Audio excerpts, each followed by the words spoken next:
Menu பார்க்கலாம். சைவ சாப்பாடு. நான் Sivakami. Welcome to Siva's kitchen. பருப்பு எடுத்து வச்சுருக்கேன் பாருங்கள், ஊற வச்சுருக்கேன். இதை ப்ரெஷர் குக்கரில் போட்டு வேக வச்சு வச்சுக்க போகிறேன். கத்திரிக்காய் எடுத்து வச்சுருக்கேன், இதை ஸ்வீட் சர்வ் பண்ணிக்கலாம். உருளைக்கிழங்கு வறுவல் செஞ்சுக்கலாம். புடலங்காய் இருக்குது, இதை பொரிக்க போகிறேன். நான் பருப்பு வேக வச்சாச்சு. அங்கிட்ட ஒரு சட்டியில் கொஞ்சம் எண்ணெய் ஊற்றிருக்கேன் பாருங்கள். அது கூடவே கொஞ்சம் நெய் போட்டுக்கலாம். சூடாகட்டும். இந்த பருப்பு ஒரு 6-7 விசில் வரைக்கும் வச்சு நான் வேக வச்சுருக்கேன். கூடவே கொஞ்சோண்டு மஞ்சத்தூள், கொஞ்சம் உப்பு போட்டு வேக வச்சுருக்கேன் பாருங்கள். இது கொஞ்சம் திக்காக இருக்குது. இதில் கொஞ்சம் இப்போ சுடு தண்ணி ஊற்றிக்கலாம்.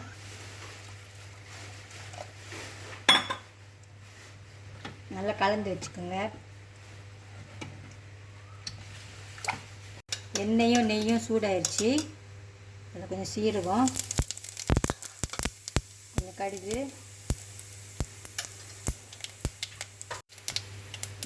சின்ன வெங்காயம், கருவேப்பிலை, காஞ்ச மிளகா,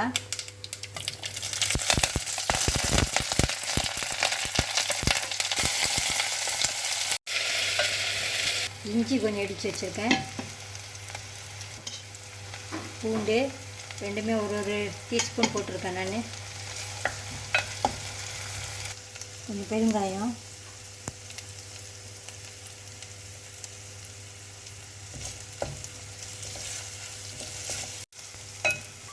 பாதி தக்காளி எடுத்துருக்கேன், கொஞ்சமாக போட்டுக்கோங்க. சின்னதாக வெட்டியிருக்கேன். அதையும் தக்காளி வதங்கியிருக்கோம். பருப்பை சேர்த்துக்கலாம்.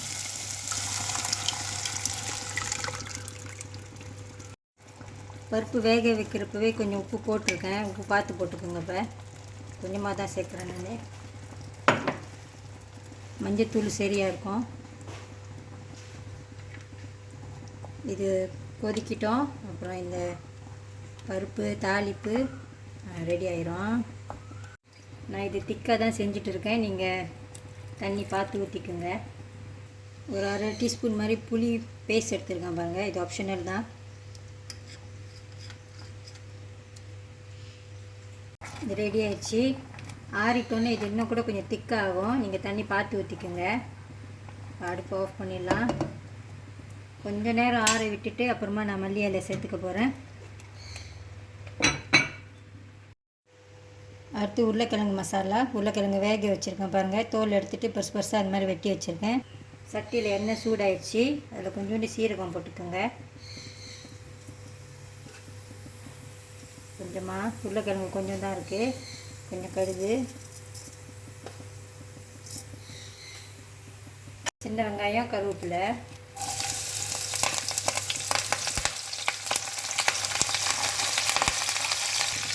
பூண்டு இடித்தது, கொஞ்சம் இஞ்சி,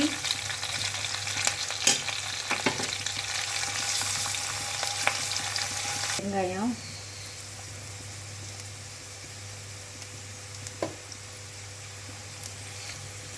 ஒரு சின்ன தக்காளி,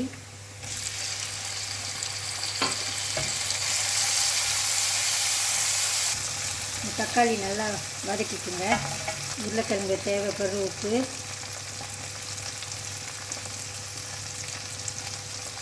இது வெஜிடபிள் மசாலா எடுத்துருக்கேன் நான். இல்லைன்னா நீங்கள் கரம் மசாலா கூட எடுத்துக்கலாம். தண்ணி,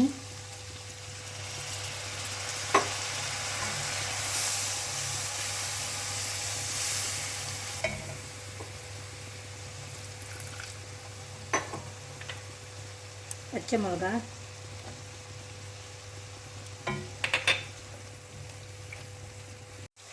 உருளைக்கிழங்கு சேர்த்துக்கலாம்.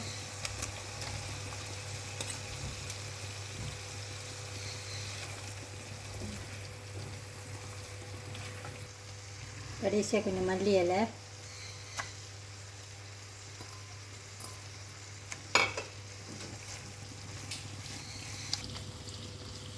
உருளைக்கிழங்கு மசாலா ரெடி ஆயிடுச்சு.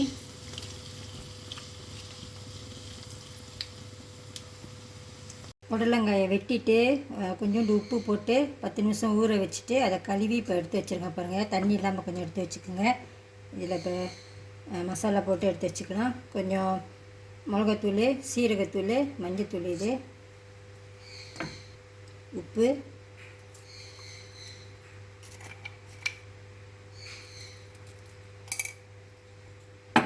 கொஞ்சம் சோள மாவு,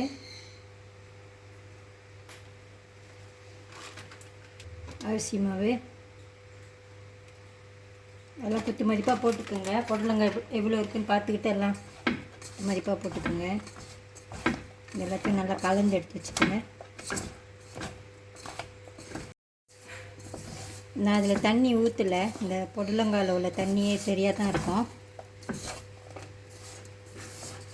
இன்னும் கொஞ்சம் நேரம் இப்படியே இருக்கட்டும், அப்புறம் நம்ம பொரிச்சிக்கலாம். அடுத்து நம்ம அந்த கத்திரிக்காய் ஸ்வீட்ஸாவை எப்படி செய்யுதுன்னு பார்க்க போகிறோம். ஒரு கத்திரிக்காயை 8ஆக வெட்டியிருக்கேன். கொஞ்சம் மஞ்சள் உப்பு போட்டிருக்கேன். இதை அப்போ பொரிச்சிக்கலாம். எண்ணெய் சூடாயிடுச்சு.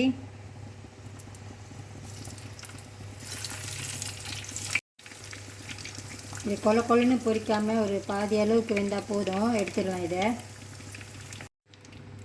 கத்திரிக்காய் பொரிச்சாச்சு. ஹாஃப் குக்காக இதை பொரிச்சிக்குங்க. அதே எண்ணெயில் இப்போ நம்ம இந்த புடலங்காயும் பொரிச்சிக்கலாம். இதில் உங்களுக்கு வேணும்னா கொஞ்சம் இஞ்சி பூண்டு பேஸ்ட் கூட நீங்கள் சேர்த்துக்கலாம் தான், நான் சேர்க்கலை. இதை பொரிச்சிக்கலாம். எண்ணெய் நல்லா சூடாக இருக்கணும்.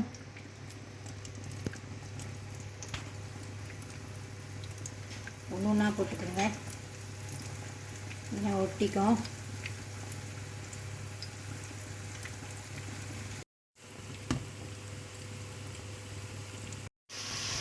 இது நல்லா கிறிஸ்பியாக வர வரைக்கும் இதை பொரிச்சிக்கோங்க. நான் எண்ணெய் கொஞ்சம் குறவா ஊற்றிருக்கேன், நீங்கள் பார்த்து ஊற்றிக்கோங்க.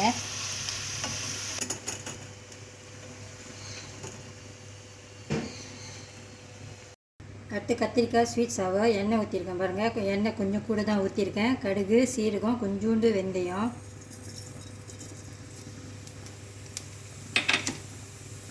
இதில் சின்ன வெங்காயம், கருவேப்பிலை, காஞ்ச மிளகா,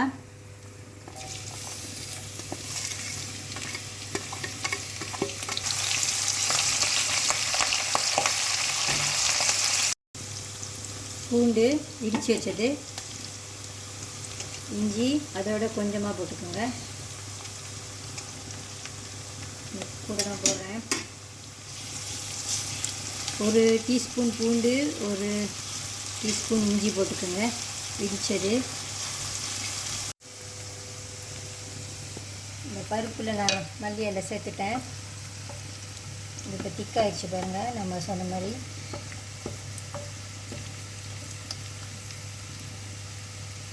நான் எனக்கு சில்லி பவுடர் தான் போட போகிறேன். காஷ்மீரி சில்லி அது.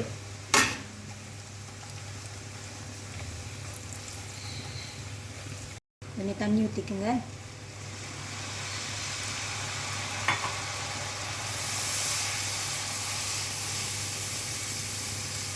கொதிக்கட்டும். இது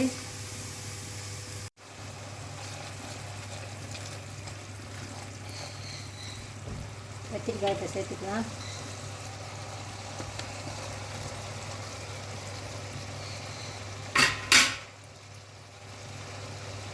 உப்பு,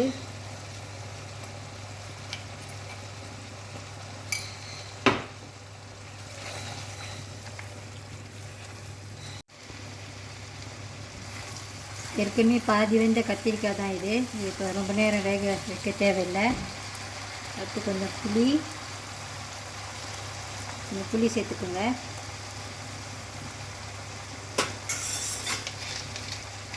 வெல்லம் வச்சுருக்கேன், கொஞ்சம் வெல்லம் போட்டுக்கலாம்.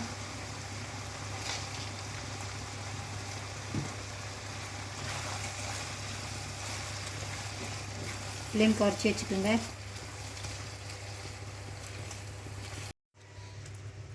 இதை நல்லா கிண்டி விட்டுட்டு ஒரு 1 மினிட் மாதிரி இதை வச்சுட்டு அடுப்பு ஆஃப் பண்ணிடுங்க. நான் அடுப்பு ஆஃப் பண்ணிட்டேன். இப்போ கத்திரிக்காய் ஸ்வீட்ஸாவே ரெடி ஆயிடுச்சு.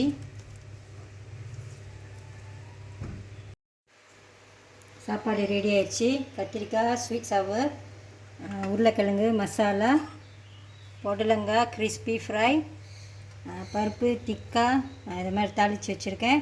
அடுத்து நான் கொஞ்சம் அப்பளப்பு பொரிச்சிட்டு கொஞ்சம் மிளகா பொரிச்சிட்டு நம்ம இதெல்லாம் பிளேட்டில் போட்டுக்கலாம். சமைச்ச சாப்பாடெலாம் இந்த மாதிரி ஒரு தட்டில் போட்டிருக்கோம் பாருங்கள். சோறு,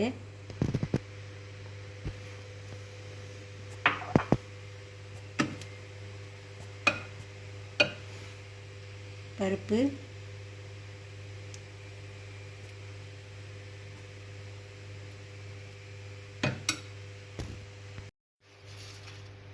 இந்த அப்பளத்தை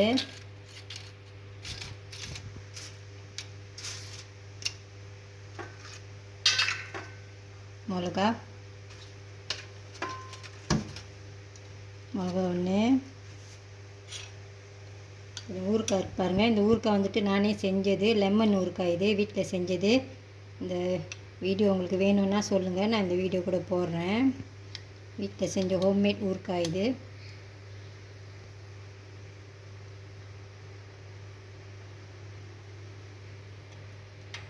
எவ்வளோ அழகாக இருப்பாங்க. இந்த பொங்கலுக்கு நீங்களும் இந்த மாதிரி நீங்கள் லஞ்சுக்கு ட்ரை பண்ணி பார்க்கலாம். இந்த வீடியோ உங்களுக்கு பிடிச்சிருந்துச்சுன்னா லைக் பண்ணிவிட்டு ஷேர் பண்ணிவிட்டு சிவாஸ் கிச்சன் சேனலுக்கு சப்ஸ்கிரைப் பண்ணிக்கோங்க. தேங்க்யூ ஃபார் வாட்சிங்.